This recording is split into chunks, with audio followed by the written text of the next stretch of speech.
.doc, .xls, and .ppt. Yun yung mga file formats before na natatandaan nyo, right?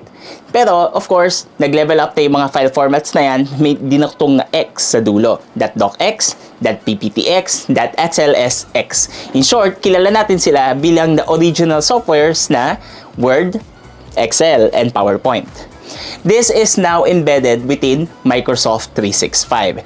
Now guys, I'm really happy to share with you na sobrang saya ngayon makipag-collaborate now, either if you're a student or an office mate or office worker right now. Like me, I'm also an executive by daytime, where I just use Microsoft Office or Microsoft 365 all throughout my productivity task, while either for work or for my hobbies. I want to give you a collaboration presentation. Of course, Microsoft 365, it gives you more access than just the 3 apps that I mentioned. Yun yung mga original eh.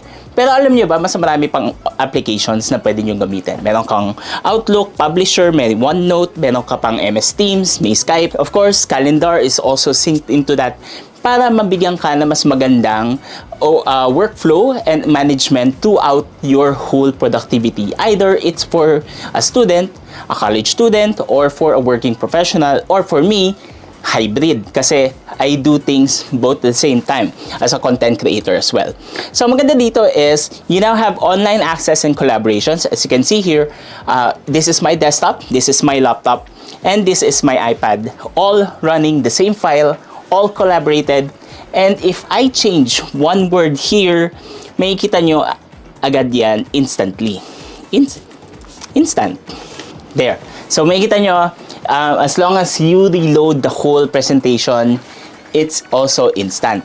Meaning, anyone can edit within the presentation as long as they have access and in any of the devices. Of course, hindi lang doon, online access, collaboration, instant access, you can now have up to 5 devices. So this is my desktop, my laptop, and then iPad. I can have my phone and an additional one, probably my work laptop. So that could be probable scenario for you. And then up to 1 terabyte of cloud storage. Now guys, this is really the cream of them all kasi kakaiba siya. For 1 terabyte of storage, it can now store a lot of files that can be stored within your whole legacy of your working life. Like for me, I've kept more than 5 years already of my working experiences in OneNote, and all of them I can quickly access to my OneNote files and then just skim through what happened in my journey as a marketing professional as well. Then lastly, and of course, this works across all platforms. As you may see, this is in Mac, this is in Windows, this is in iPad OS, it can even work on Android. So that's the wonder of Microsoft 365. That's really a delight already if you really want to have one solid platform to maintain both your personal and also your work status or your working platforms. And I will show you 3 major scenarios in how Microsoft 365 can ultimately give you much more control, much more freedom, and also better management as a team leader in your school class, as a manager, and even lastly, as the lead of a company like me for my content creation in Hungry Geeks. So I'm just going to give you 3 scenarios more or less in how to maximize Microsoft 365. Okay, scenario number 1 is online collaboration. Everybody is now online, but not everyone has access to Microsoft 365. Worry not, this is not a problem at all. Now, I've given myself an online link that I can have permission to edit. Okay, as you can see, almost the same type of design in terms of the menu, in terms of the familiarity, in terms of slides, and no font is disattached. So yun yung maganda dito. Both are the same. So like for example, I can say here, hello world. Of course, on the other side, it will say hello world. So that's that fast in terms of collaboration. You can also know who is editing, of course, through the online status above. So in terms of online collaboration, gone are the days where the frustrations of someone sending you a file like, ito na po, that PPT. Sobrang inis ako doon. Like, one member in the thesis will send the file in via email, one member will send via flash drive, one member will send via messenger. Those kind of collating in terms of all of the collaboration for the presentation for one member will be all gone. Because technically, you're just editing one file, one synergy for all of your devices. Now, this is the wonder of Microsoft 365. Not only in PowerPoint, this is also applicable in spreadsheets and of course in Word files. So, it's really nice to have that kind of control where you give permissions to anyone, even if they don't have a license of Microsoft 365. That's the most chaotic part of before of using those kind of applications where online collaboration is not yet existent. Now finally in Microsoft 365 you can now avoid all of this, those kind of pain points where before wala ako yung font na yan hindi ko na download. Meron bang ganong klaseng format?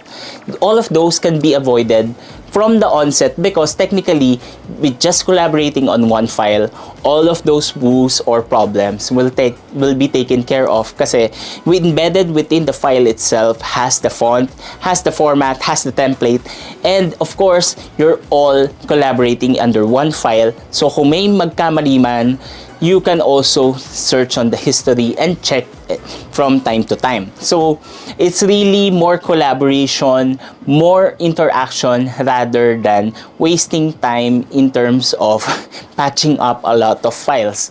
Okay, so guys, I think I've given you more than enough reasons when it comes to availing a Microsoft 365 package. That's for the solo or one-person usage up to 5 devices. But just in case that you are also sharing with your family, why not get a bigger package? There is a Microsoft 365 family package or subscription for you, which is up to 6 devices for 5 family members. So that is enabling enough for, of course, for your ate, kuya, mama, papa, or for example, your whole family in college or in school. That will be really a great help when it comes to having access and interconnectivity for each other. Oh, lastly, of course, in this growing age of digitalization, everyone is online, and I'm really sure that if you're really thinking about security, don't worry. When you have Microsoft 365, of course, you're sharing links from your OneDrive to another, giving access to everyone as much as possible. Security is on top of everything. Don't worry, since Microsoft 365 has Microsoft Defender. This means, in basic terms, that every link, every attachment, everything that you upload, and even links that you embed or hyperlink within your presentations or your Word files are all checked within Microsoft Defender. So it gives you that peace of mind and also added layer of security when it comes to sharing files. Of course, we don't want to be sources of those hacks or also threats online. As much as possible, we want to have cloud storage that is reliable and dependable as much as possible. Alright, so that's really good in terms of overall packaging. So, come to think of it, you're enabled with tools, 1 terabyte of storage every year, and then it's really nice to have that layer of security as well with Microsoft Defender.